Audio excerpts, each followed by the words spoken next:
what is it that causes a workplace to be toxic, and why is it so common? I think before that the way that the culture is set up in the organization is that you work, right? Especially corporate Jamaica. And so I think that that does, no matter what, that's going to create toxicity. Hi, welcome to therapyja.com. Each week we do interviews with professionals in the mental health sphere within the Caribbean, specifically Jamaica. And this week I have back on a guest. I really enjoyed our conversation. Kai Morgan, how are you, ma'am? How is everything? Greetings. I'm fine, giving thanks. Okay, give God thanks. You have to give thanks for that. All right, so today we're going to cover mental health in the workplace, and this is Mhm. something I really want to discuss. I feel like it's something that is not talked about at all, and I feel like it's something we can cover because most Jamaicans work a 9 to 5, and most Jamaicans work in office, and that includes navigating different personalities. Some may be difficult for others, some may not mesh well, but at the end of the day, you have to work in an environment. So, Kai, well, first for the users who may not know who you are, could you please introduce yourself and tell us about your practice? Okay, so I am Kai Andita Damali Morgan Campbell. I'm a clinical psychologist. Let me just get it right. Founding executive director for KAD Journey, which is a nonprofit that is focused on creating and supporting and promoting trauma-informed societies, Caribbean societies in particular. So research, advocacy, interventions and education, we all those are our main pillars. I also am the chief executive psychologist for the Dr. KAD Morgan and Associates, which is our practice, which is our group practice, where there are many of us, several of us psychologists that work with the intervention side. So, in other words, any struggles with anxiety, depression, assessments or therapy, individual, group, the whole gamut, that we focus on the intervention arm in the practice. So, that's who I am and what I promote Okay, great. professionally. Yeah, professional. Outside of professional, you still do a lot of There's a great whole things. lot But more. I like could you tell me about Kale, like the YouTube page that you guys started and Sure. We have just started a YouTube page. First of all, we started it a year or so ago. And it has, like, some of those skills that we've been promoting. We've Jamaicanized the community resilience model, which is a model that looks at, has different coping tools, and it looks at basically creating a more resilient individual, for trauma, right? And so it's built on those 6 skills that we have there. And then more recently, we have started a series, a podcast, which is really focused on males and male mental health. And so our team lead for healing, who is Veral Billet, he has been focused on, doing interviews, talking about these issues that are centered around males and psychology. And it's really great. So I encourage you to go and look and subscribe. And thank you, Stephen, for taking part in it. You did an episode for us. yes. And Veral has really been doing. And Jason. Jason is a Yeah, part of Jason our as well. practice as well. Jason Yeah. Henry. And he's more recently a part of our practice. And it was great to have another male. And Veral was like, swoop.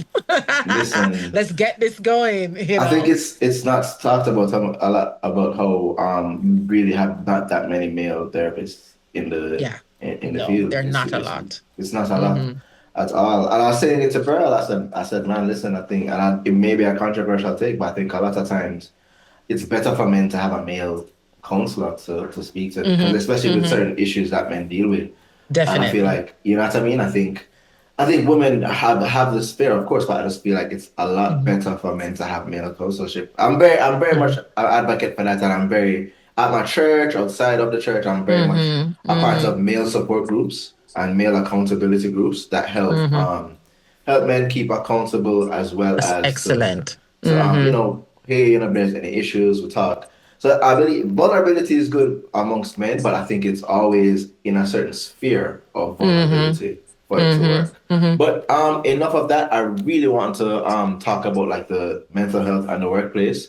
Mm-hmm. So you do your practice does work with companies, right? Like Yes, employ. we do. So we do a number of what we call EAPs, right? So employee assistance packages. Mm-hmm. And so that work has been, I mean, it's been a long time we've been doing. I think we have about maybe 10 to 15 companies that that they use us as part of their EAP package for their employees, you Mm-hmm. know?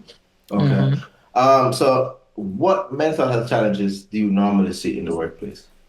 So a lot of individuals come with really the toxicity of the Mm. workplace, right? Mm-hmm. For Mm-hmm. them, so just like you said at the beginning, like these different personalities and this one and that and what's going on. So there's a lot of that. And there are definitely people who are having challenges in their own lives personally that are Mm. clearly affecting them also professionally, which is, I mean, it's almost inevitable, right?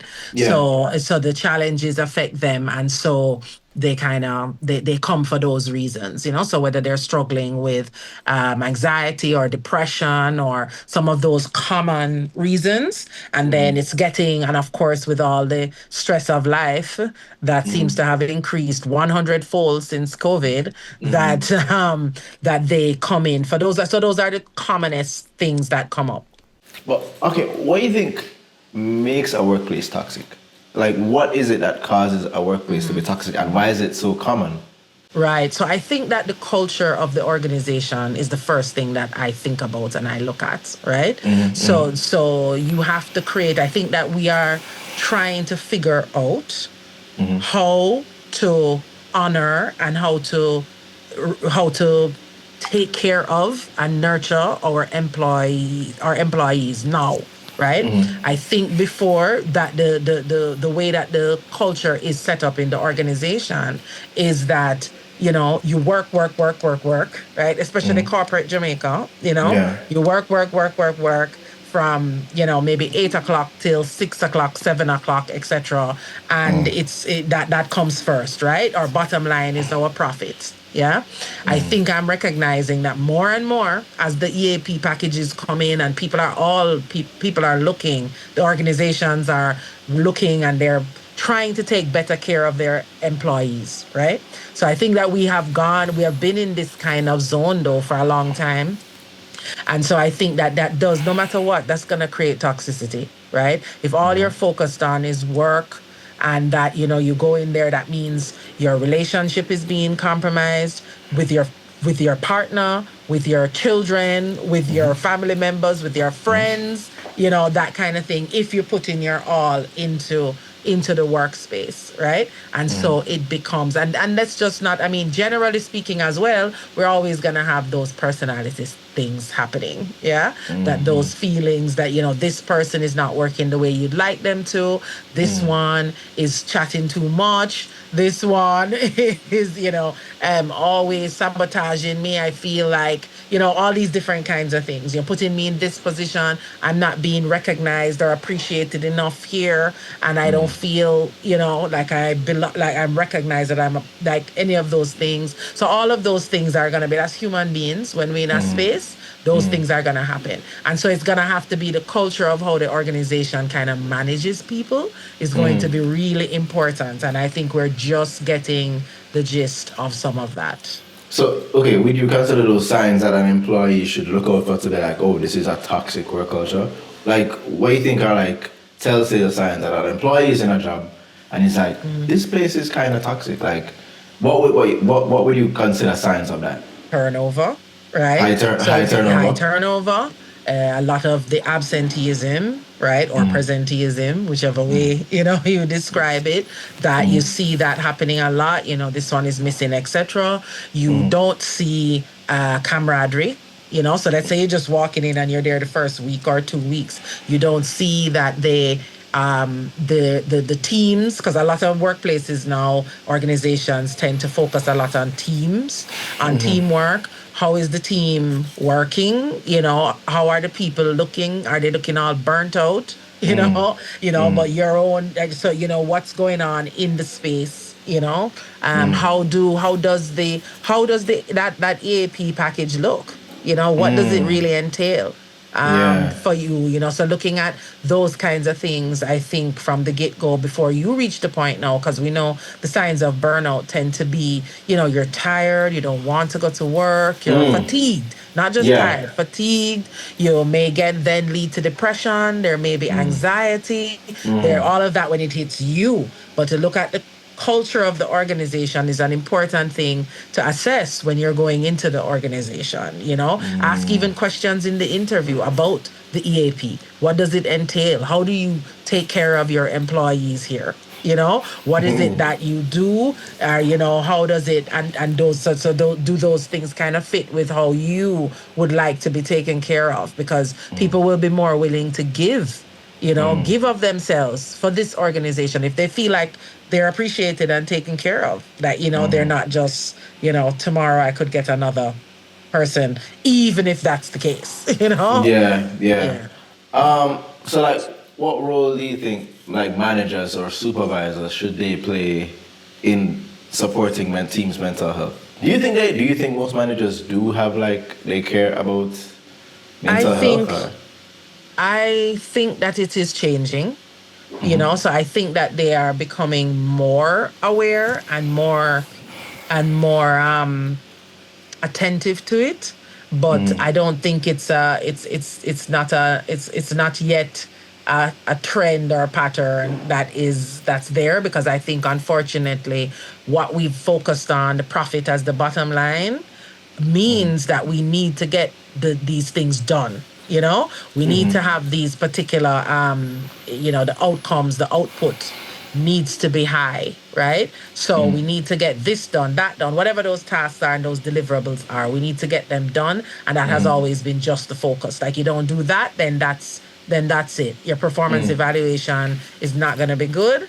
It's gonna maybe not be tied to a raise or a bonus or whatever it might be, and so you're not getting that, etc., etc. So everything is on like output, output, and so I think that more emphasis as well on the people part, right? People and profits. And if you take care of your people, then you actually will increase your bottom line, right? And it's a clear, the productivity increase is very clear in the research when you take care of your people, right? So I think we're not yet there, but I think that it rests on the managers and the top persons in when you're defining and when you're looking at your strategic plan and you're devising that, things like that these are the important things, that you make sure that you're taking care of your people, right? And it's very important, like you said at the beginning, why the workplace is such, it's an exciting place for me when I think about it, and I think about the importance of our psychological care, is because, as you said, you're going to catch most of Jamaicans in two places: schools and workplaces, right? Yeah. You get the mass in these Yeah. areas. So if we start groundswells from these places, right? Because you don't just go to the supermarket and catch them there, and but you can catch Yeah. them at work, catch them at work, and we can infuse these things, take care of our people so that we can boost productivity, and your bottom line is okay, take care of your people. Yeah. Do you think they consider them as their people though, or is it just kind of? Probably not. And probably this has this is different based on level, right? On the level. So you come as an entry level person, probably not. Probably you're disposable, you know. But if we see how each level does feed into the next one and the next one and the next one, that, and how important that is, then we have a little bit more of that kind of respect for anybody at any level, right? And how much they need to be, because it's a human need to feel appreciated, to feel like you belong, to feel like, those kinds of things. You're spending most of your day in the workplace, just like children spend most of their day in In school, school. Yeah. right? And Yeah. so, therefore, this has to be a space, and should be a space, where I feel safe, right? Where I feel nurtured in some way, where I feel like I can speak, etc. And, there are different needs that are really critical, something that I've been looking at a lot in the last few months really is how do we then understand and the importance of understanding the needs of the populations, the various populations, subcultures that we have in the organizational setting. We have our, what does this Gen Z thing mean? For example, the Gen Z are in the workplace. We know the meaning from the global north, but what does it mean in the Jamaican setting? How do they look? What do our Gen Zs need? Right? We're all talking about them and we talk about them in a negative way. They don't want to do no work, them this, them that, etc. But from a psychological perspective, they're here and there may be very legitimate reasons or understanding that people need to have about why it is that they present in these particular ways. And we have to understand it because they are in the workforce and they are going to dominate the workforce in the next few years. So we need to understand, right, so that we can then address their needs again in the workplace to improve productivity, through focusing on people. Okay, so I want to ask you something because you mentioned burnout. What should people look for to realize, hey, I think I'm burnt out? Or, I think fatigue comes first, like you're just tired. No matter how you try to sleep, no matter if you get your whatever it is you need, 7, 6, 7, 8 hours, that you still feel tired when you get up. You have a shift in your motivation. So you usually, you get up, you want to go to work, you like what you're doing, but then you start to feel like, I don't really want to go to work today, and that's consistent because everybody has those days, right? That come in and you're like, I don't want to go to work today. But if this is consistent, we are red flag, right? Red flag. Consistently shifting your motivation to go to work, to do the things that you do. You don't want to talk, to people. You're just like, okay, I'm just gonna go to work and do what I need to do and get go back home. home. Yeah, Right? yeah. Wow. And if that's again consistent, you need to look out, so then your mood shifts as well, so then maybe you are feeling like, I'm just so lethargic. I just so don't want to do anything. Not only do you not want to go to work, but when you're at home, you don't want to do nothing either, right? You don't want to get up and whatever you have to do. Take care of the dinner or clean the house or engage with your partner or go out to a little social gathering with your sister or your brethren, right? Or anything like that. You're just starting to feel like, and this is a change, because this is a change for you, so you're noticing the shift and the energy level is just depleting, then those are signs of burnout. Okay, and so what do you think someone should do when they see these signs? When you start to see these signs, you need to be able to, first of all, support is critical, right? Because sometimes, depending on how much you're in burnout or, where it has gone to, you may need some support to help kind of lift you a little bit because it's the lift that you need, So you start, I think, importantly by taking care of yourself. Right? So there are little things, and this is what some of our tough it out skills are like in tough it out and build skills, as we call them with Kale, right? For you to be doing consistently. They're kind of resilient skills so that you don't get to that point. That's something that you need to be looking out for. What are those things that energize me, that refill me, right? Whether it is I go home and I listen to like music that just make me feel good and calm, or I watch a little movie that, maybe a comedy, maybe something light, maybe something romantic, whatever it is you want that feeds you, right? So we have to look for those things which are individually based that feed our souls. And we have to be doing them consistently. So if you're already in burnout, you might need a little bit more support. You might need somebody because sometimes you don't have that energy to even do it at that point, right? So somebody recognize you may need to take some time off work, right? You may need to say, all right, I need a 2 weeks where I'm just kind of going to focus, or a week, or whatever that may be for you. It might be a couple days, depending on what the situation is like, right? But you have to kind of be refocused on self-care. Maybe at that point of burnout, you might need to talk to somebody. You might need to engage in a therapeutic intervention, when you've reached that stage to help you kind of, all right, build this back up bit by bit, brick by brick. Yeah. Okay. Okay, so you feel like work-life balance is a thing, but do you think the idea of work-life balance is realistic? It's hard to achieve. It's not something that you achieve, by the way, like on a long term. You just do that and this is your work life balance and every day. It's fluid. It's very fluid because there are times that you have a hectic schedule for the next month.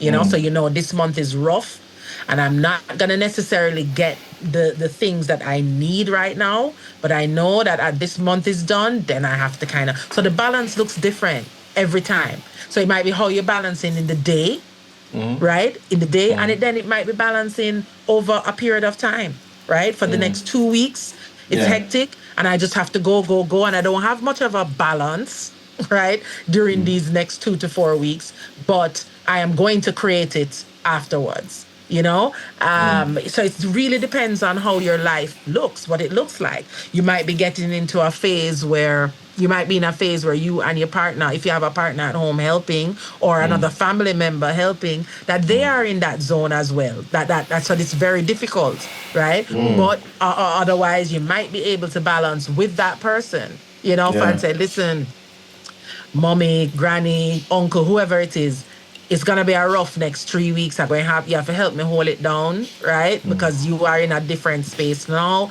and I come back again. And so balance is very tricky and it's very different for every person, and it can be again different from day to day, right? From day to day, it can be different. So I believe it is a thing. It is a thing we have to.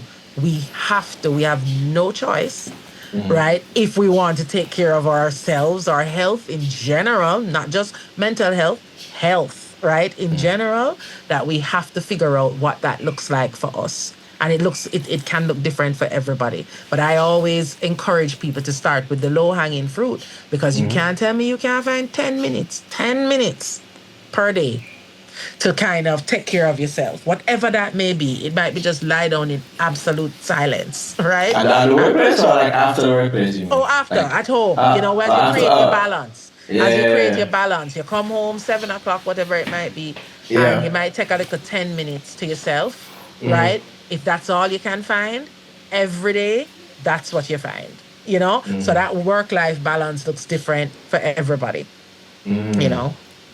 Okay, that's why that's a very interesting thing. All right, let me ask you something. Do you what are like some misconceptions or myths about mental health in the workplace that you see common in Jamaica? What would I say is common? I think that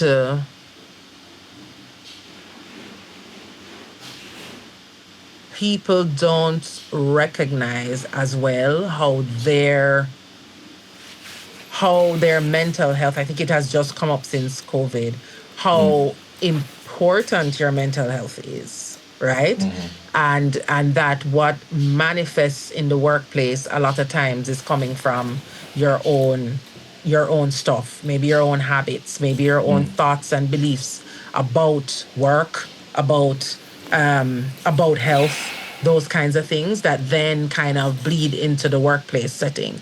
Are you a workaholic? And then, and then it kind of moves into that space. So I think that the relationship, how important the workplace is to maintaining, safeguarding, supporting your mental health is something that is a misconception. People don't quite get that, But as I said, I think some people are getting a clue, little by little, but it's not there,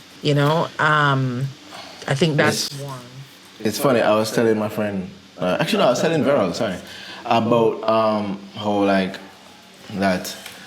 I feel like therapy, because there's such a thing of therapy and mental health is such a big thing. No, and I was telling him, I think in society, I feel like there was always room for a counselor or for people to talk to. I just think this current system of capitalism is so dehumanizing and so capital and output is so important, and so it alienates the person that they in order to survive in this like system, there's this need for mental health and there's this need to talk to someone because of how brutal and how alienating and dehumanizing the system of capitalism is.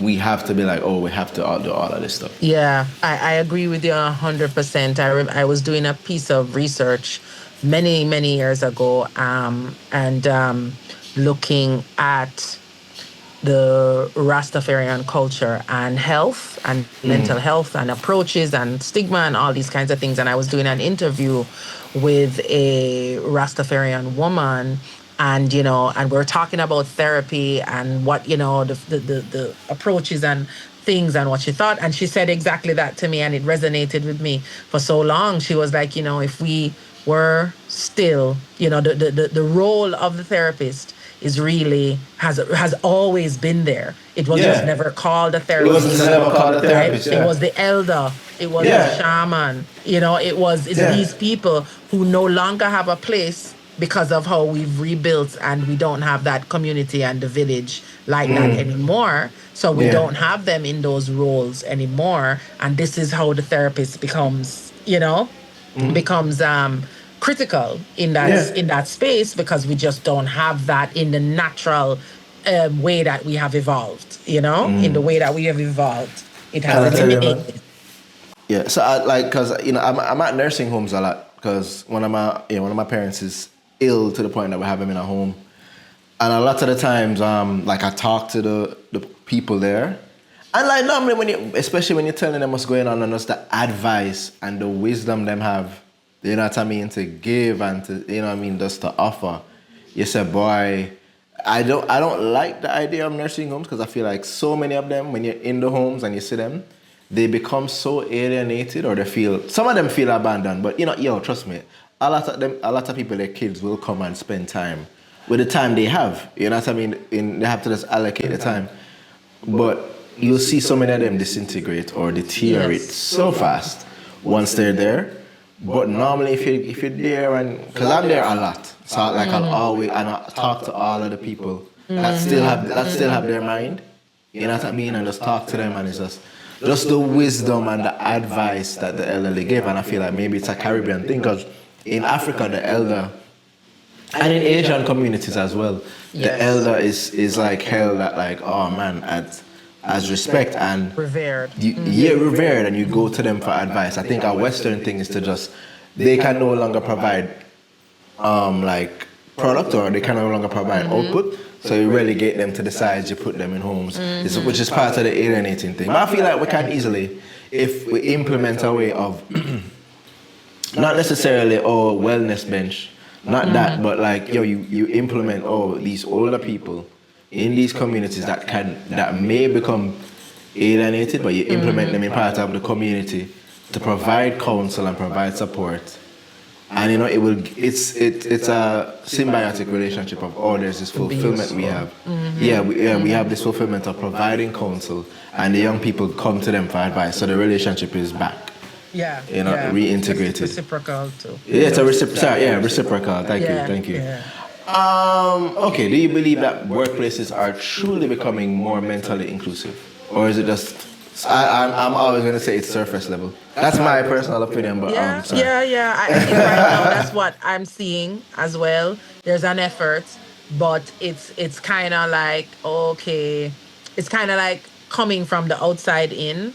Like, this is what is supposed to be happening. This is the trend. This is the thing we need to do. We need to have this EAP package. We need to have, like this. And so we need to do it, but then there may not be that full investment. This is critical to us, There are some organizations that I see that with, and I see the difference with how even their EAP packages is negotiated or maintained with us. Do a lot of companies do EAP packages? I'm sorry, I don't mean to cut you, but they do. Quite a number of them.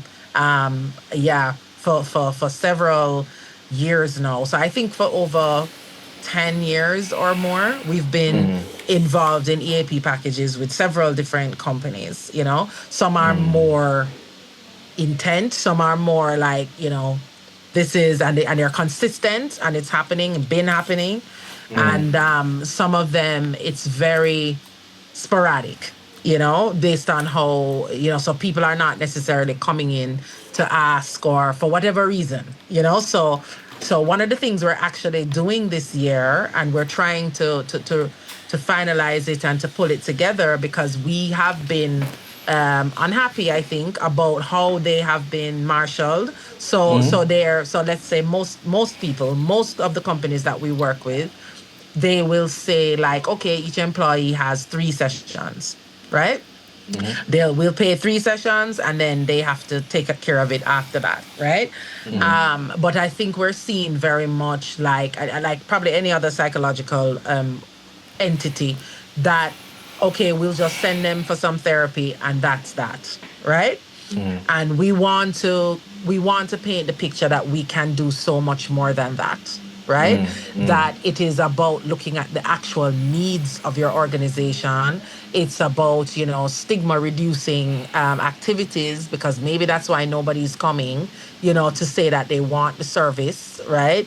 They're looking at that needs assessment, and then creating a tailored thing that may not just be therapy alone. It might be training. It might be training for your HR, your people culture person, that in your organization. It may be, so whatever that assessment brings to bear, then we can assist with how we can help you to kind of reformat the culture of your organization, so that you are more attuned to the people in it and their needs, and how that improves your bottom line again. So we're working on a package to put out there to help them, even if we're just starting with the people that we already work with, to let them know, hey, you don't just have to just send somebody for therapy. That's not it. Here are some of the recommendations. Maybe you need to be doing this in your organization and doing that, etc. So it's which I think is very important, because again,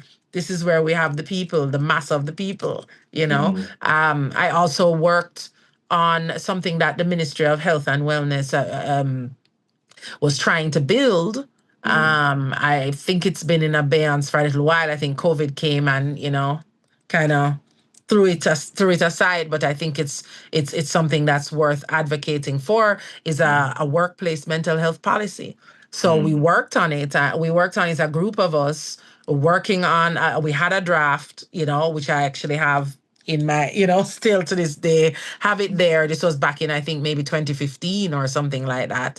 And I thought that was really important, because the policy drives this, and this policy if it has things that would say, like, each company has to have a plan for their employees, and this is how we deal with. I think if I remember incorrectly, yes, I remember it very clearly, actually. Primary, secondary, and tertiary levels of care, that employers, companies, organizations have to look at when it comes to the mental health care of their employees. We need something like that, that would then drive that, okay, we have to, and create the culture, so I'm really hoping, and that is something that gets some more attention as we go along, because it's critical.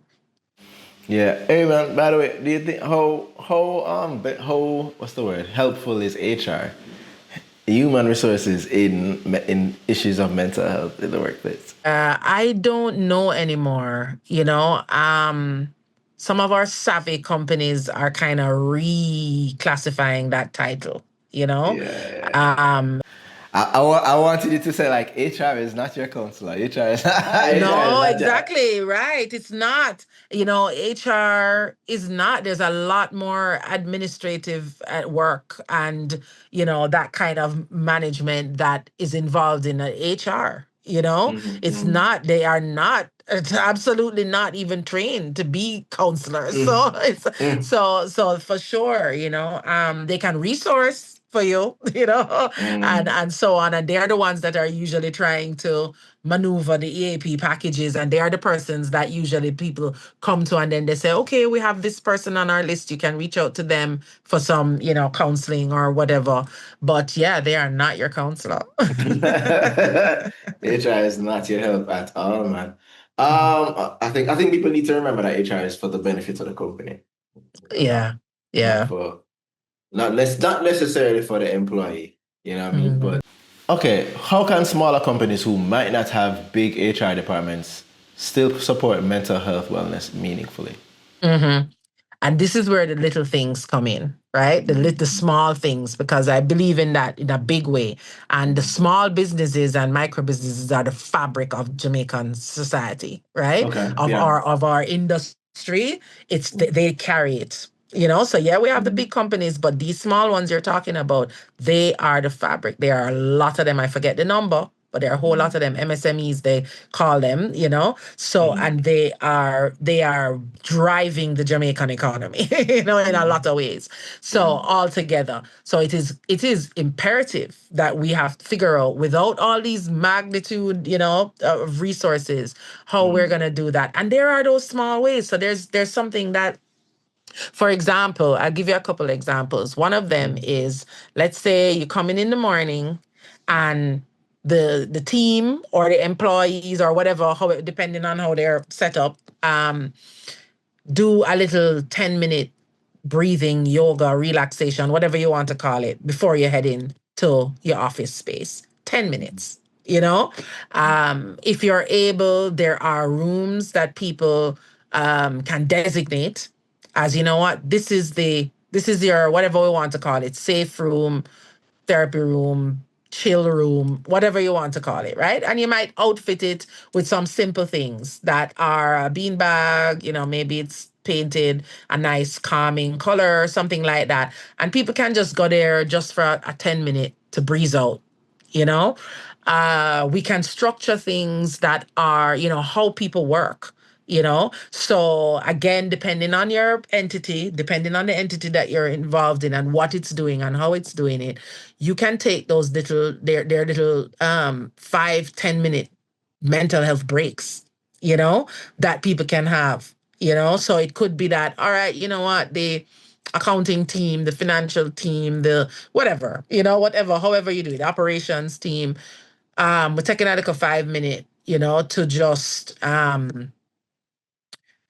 to just de-stress, right? Whatever it might be. We can do, there are these little simple things that you can do in that room. Maybe it's music, so maybe it is that, okay, for like a 5 minutes, we're gonna play some music on the intercom, right? Everybody stop. 5 minutes, right?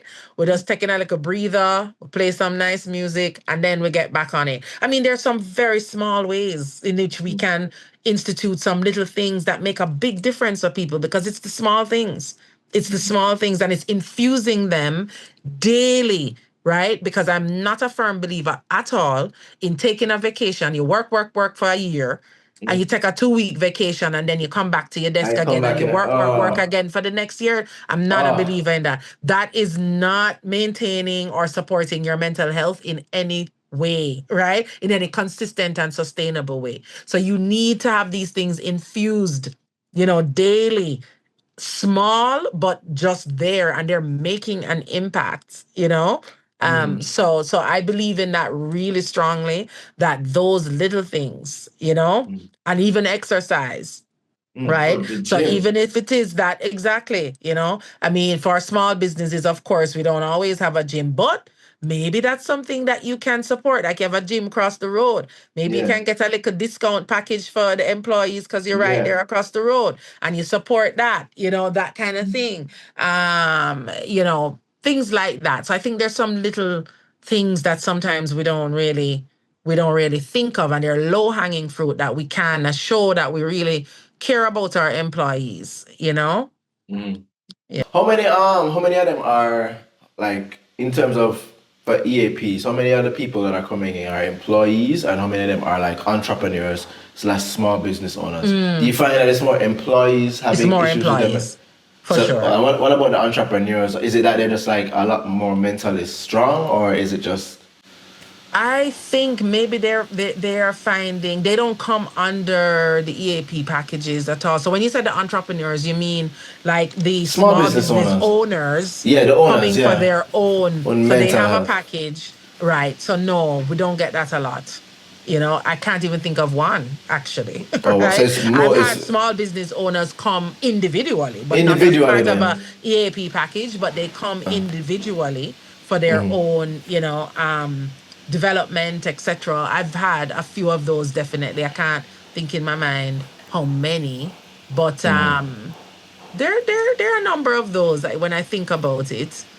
Um, I'd have to do the tally, but they come individually, for their own support for, whatever is going on with them. Some of them, again, because mental health is all on everybody's lips now, and it Yeah. has really exploded that they're recognizing some things about themselves.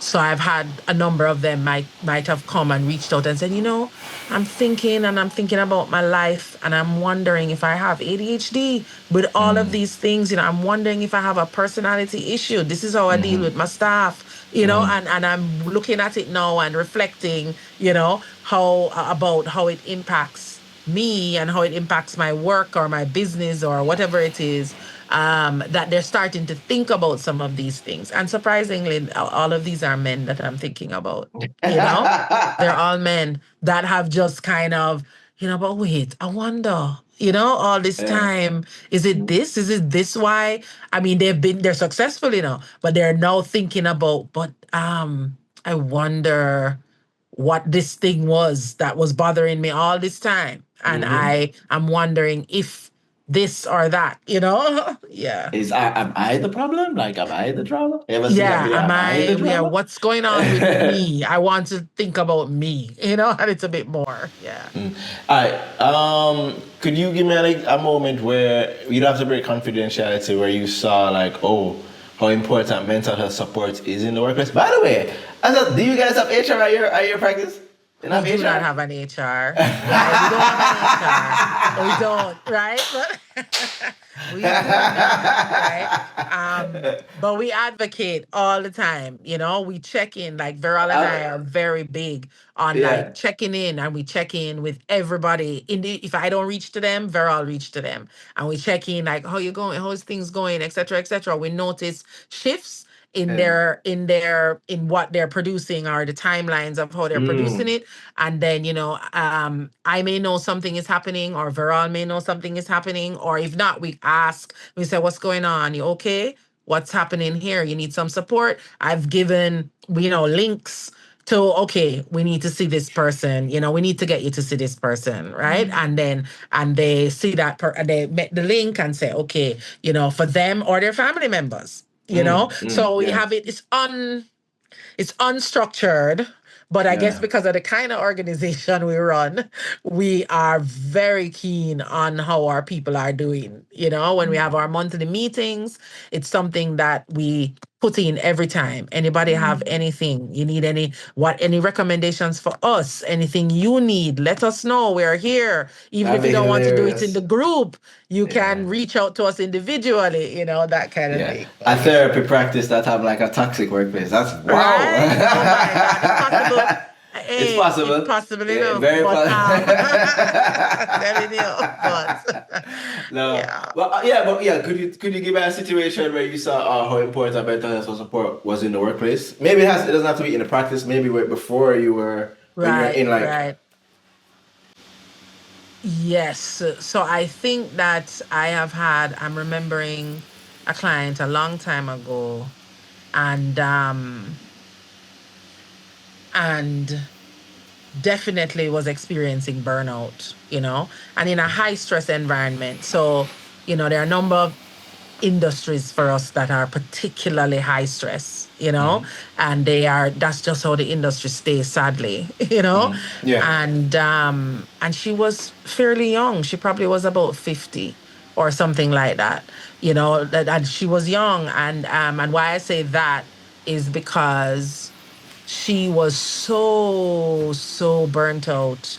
It was really bad, that really and truly what we began to start to negotiate is her and think about and talk with the team, our healthcare team and work team and whatever, is really her retiring at that age. It was so bad. It was something she was struggling with for a long time, and and that's eventually what where we went towards, For her to retire? medically boarded. Yeah. So What? So and she she couldn't was just find pretty another young. job?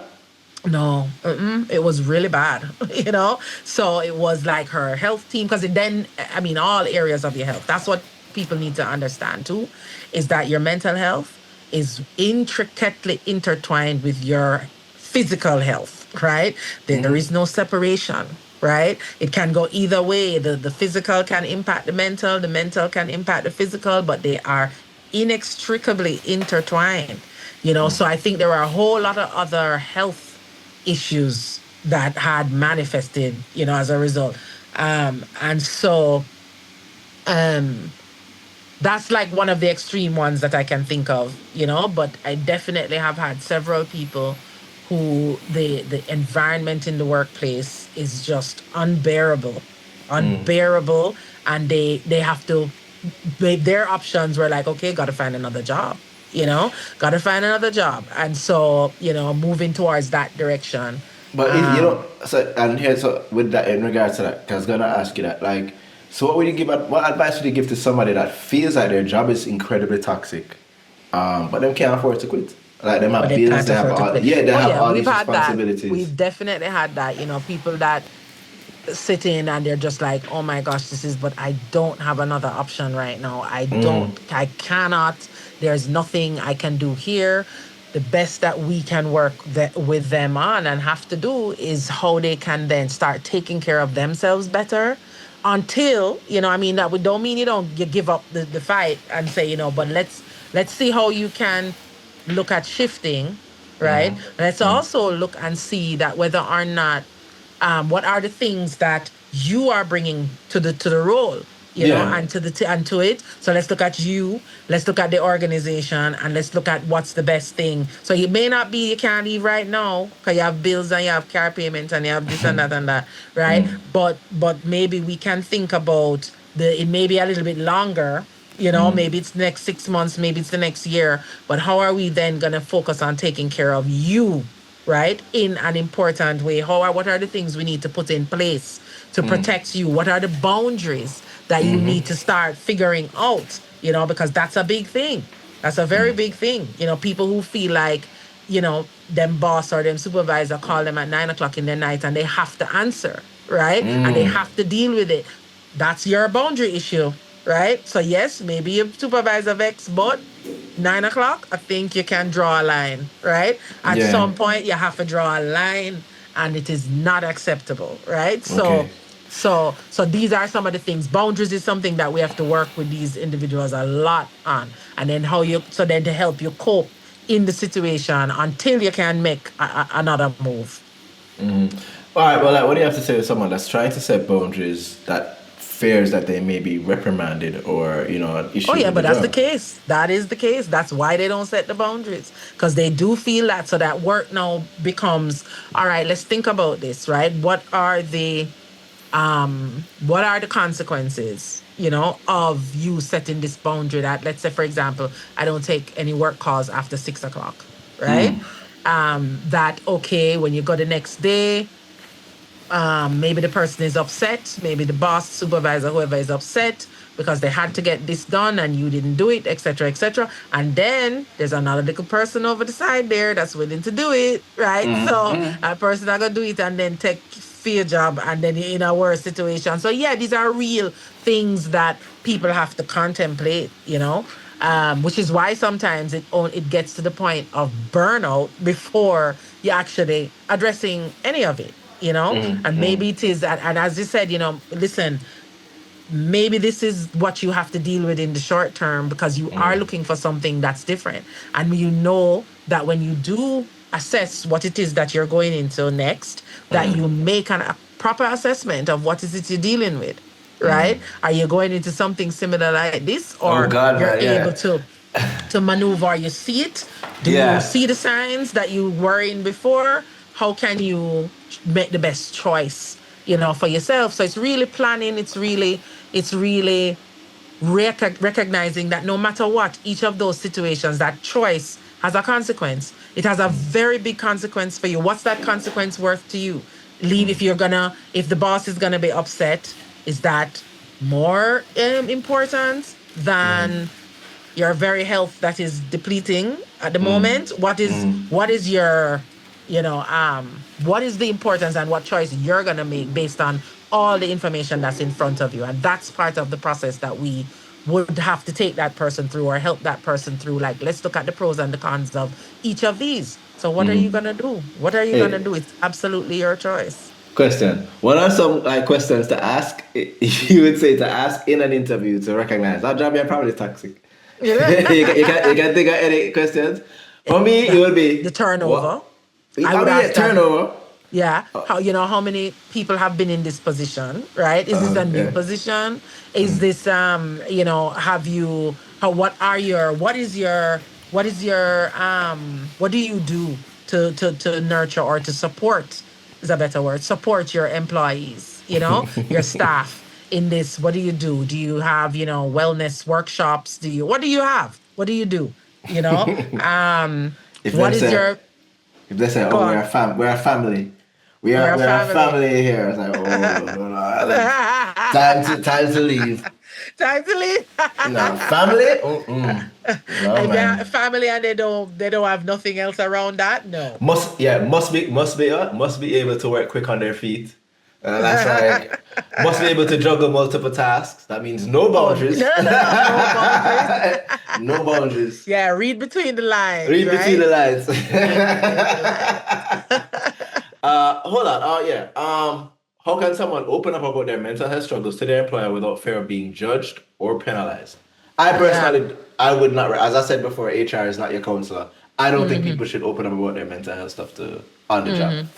I don't know how you feel about that. So, I would like the culture to shift in a way that we are open to saying things, to whoever it is that's going to get us the help, You don't have to say, I have a diagnosis of an anxiety disorder or a depressive disorder or anything like that, but you can certainly say, and people recognize it, because a lot of the persons that come to us, the HR don't know anything about what's going on with them. They only know they need some support, that might be manifesting through their absenteeism. It might be that they look dejected at work and they're just like, so you can easily go to, let's say, whoever it is, your HR, your people manager, your whoever, that and just saying, I think I need some support. I think I need to talk to somebody. That's all you need to say.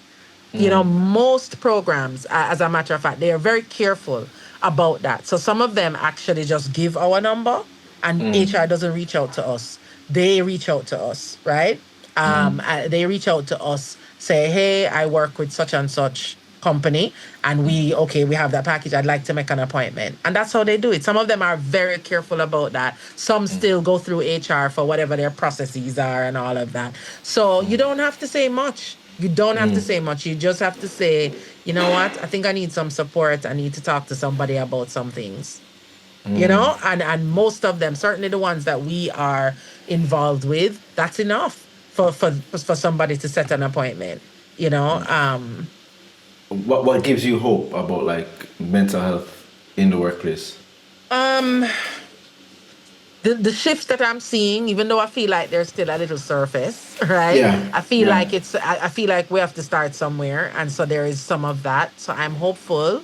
I'm hopeful when I see that, right? I'm hopeful when I see the people recognizing for themselves that they have the challenges, and that they are reaching out. I'm hopeful when I talk to a group of people in a workspace, and we have whatever it may be, debriefing or a training session, etc., and they're calling for, the support, the additional support that they need.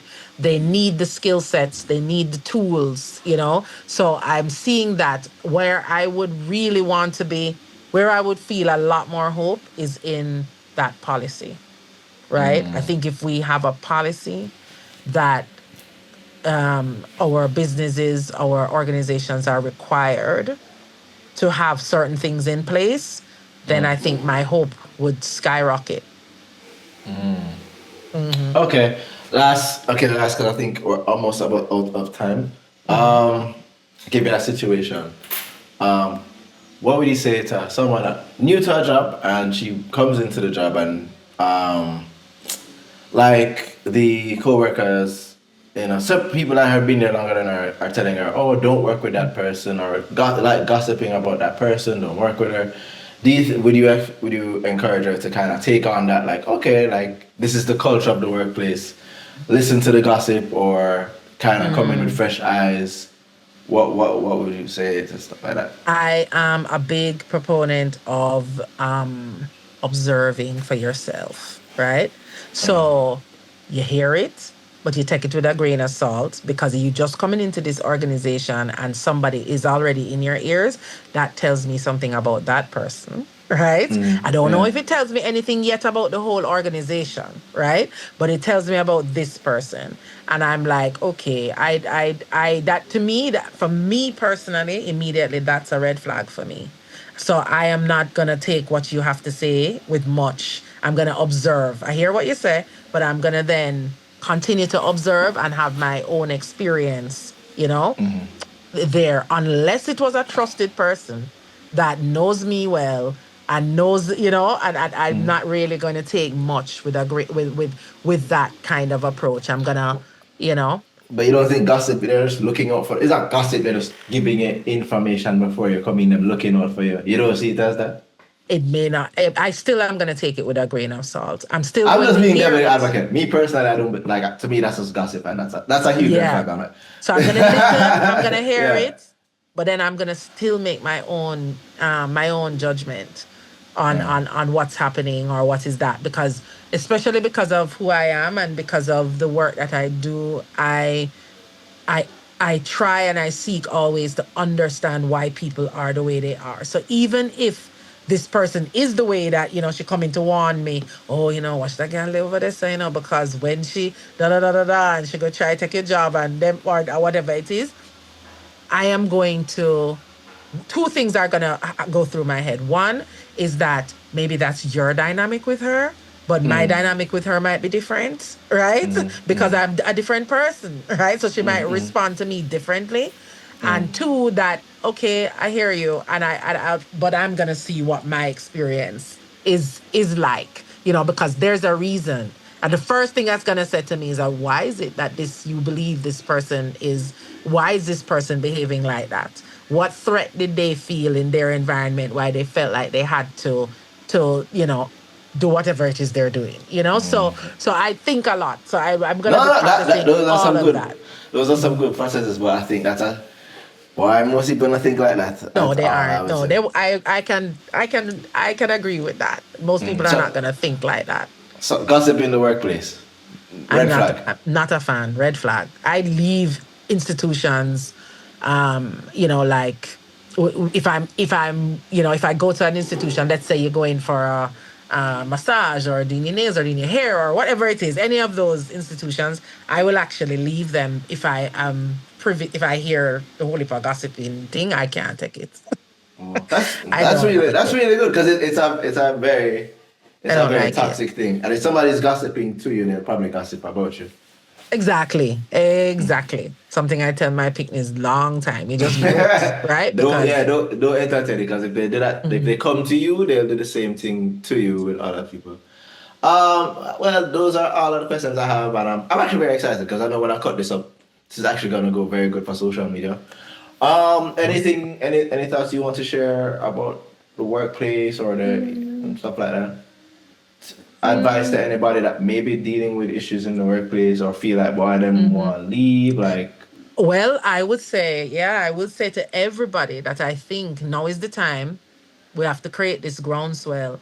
And I think if you are having any issues, or even if you're not having issues, but you can relate to the fact that, people that's in your family, people that you have are friends, etc., we have got to advocate and create a groundswell for these things in the workplace. So if your workplace don't have it, you need to be talking to saying, hey, how come we don't have none of these things? What's going on? Right? How can we put in some things? How can we, do some of those low hanging fruit things, even if we can't afford an EAP package, right? How can we put in some things to take care of people's mental health? So What the are we doing in this organization about that? Advocate. EAP package is they basically put you on retainer. The The they company. No, they tend to you kind of invoice at the end of the month kind of thing. Whoever Oh, come, whatever, and whoever then they comes. pay. Oh, okay. All right. But I need it at a discount for the company. Yeah, we tend to give a little discount there. Yeah, Okay. All yeah. right. Cool. Oh, by the way, all right. So I've always heard you're really good. You work well with bipolar patients. Not particularly, I don't know, but I've heard that about you. really, Yeah. I've heard that because maybe I've had. borderline. Maybe it's borderline. You heard? Because No, that I've done a lot of work with borderline personalities. so Um, I have a friend I've been trying to help, and I just can't seem to reach him. mm, Ganja, yeah, like he smoked ganja when he was in like high school, like third form, and it just wasn't and for him. Hmm. but he's addicted to it, but severely bipolar. Can't keep a job, can't finish high school. Oh, But poor person. his parents just take care of him and just have him in a house, and it's just such a sad thing because I'm like, yo, bro, your Yeah. mom's getting older. You know what I mean? Yes, And I've been yes. trying to figure out how to help the person, and I don't know. I'm Yeah. like, yeah, I don't know. You know what I mean? 'Cause he's And my then age, and I'm just not not really, productive in not productive anything. at all. Yeah, Yeah, nothing stuck. Have you has he, is he like on meds and he takes the meds or no meds. no? No No, not even meds. meds. Yeah, I'm just got like He, in his mind, nothing's wrong.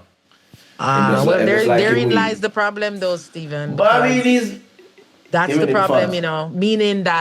meaning that if you don't have any insight into your issues, you don't see it as a problem that you are, however old you are, and you are not doing anything, or you keep losing the job, or and you don't have that insight, there's almost nothing that we can do from the outside. That person has to gain some of that insight first.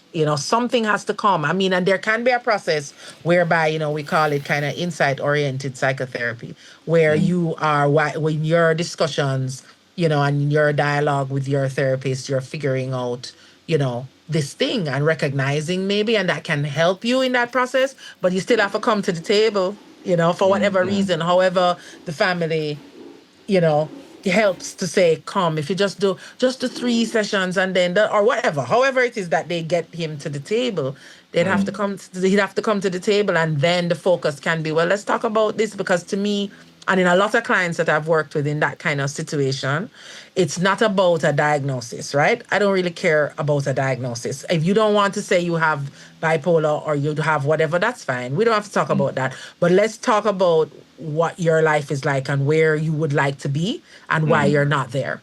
Yeah, Let's talk about that. I don't care what yeah. you want to call it, but the reality is you are whatever years old, 40 years old, 45 years old, unemployed, keeps shifting in jobs, living at home with your mother. What do you want, and what is breaking? Well, how do we sort that out, regardless of Yeah, any diagnosis? that's a very good, and especially for men. You know what I mean? Because I always Yeah, want to get certain things accomplished, and if you feel like, why I'm not, exactly. you're gonna have to kind of say, what's going on? Like, you know what Yeah, I mean? Like, yeah. you're like, How come you what's don't going reach on? there? What's Yeah, you happening? know what I mean? Yeah, so yeah, it's one of those things. But yeah, he is somebody you want to help, but you're just like, boy. I think I'll go into that episode on ganja soon. I think it's very unspoken as to how ganja affects mental health. I think I really don't think we talk about it enough as to how it triggers schizophrenia or bipolar for so many people. You know what I mean? I don't know. I don't know. Have you had a lot of experience with people coming in with ganja or like? I've had mixed experiences. So when I worked at the university hospital and UA for 15 years, and so of course in that experience I would see a number of individuals that would have come in with what we call a cannabis induced psychosis, Yeah. and some of them, that's, you see, this is the thing and the tricky thing about ganja, and I say this all the time, I don't know. is that you can not be the one. You are not the one. You smoked it and you got this psychotic break, and it is and you were not the one to smoke it, right? And then Yeah. you have the individual who I'm thinking of this guy that came in long ago. Maybe he was about 20 at the time. Now he's like maybe 35, 40 or something like that. And he had that one break and he never had another break, you Oh know. wow. And Yeah. so we have those mixed presentations of ganja, and of course it all depends. Was it a season spliff? How much did you smoke? All of these Yeah. things Yeah. depend, and individually based as well, so that's what we find. So we also find that if you have a predisposition for it, because it's for a mental health disorder, like schizophrenia, like bipolar, that we guarantee, we tell you, please stay away from it. As the mother of, sorry, as a child of a parent with, or an uncle, or whoever with schizophrenia, please don't, because you more than likely you have a predisposition, Yeah. somewhere there in those genes, and all the ganja need to do is link up with the gene that, And just trigger and and trigger. you're not, and it's not, and it's gonna be a problem for you. Has So anyone figured so out what causes it? Like what is it in the ganja that causes that?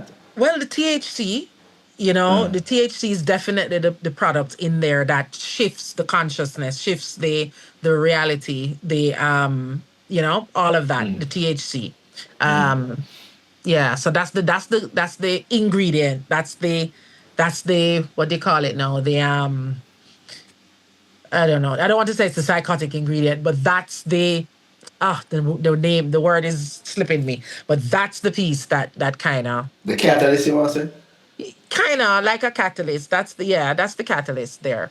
You know, yeah, because you can have cannabis products without THC, Yeah. Yeah. right? And those like an oil or whatever it is, it's different. Yeah. So it's the THC.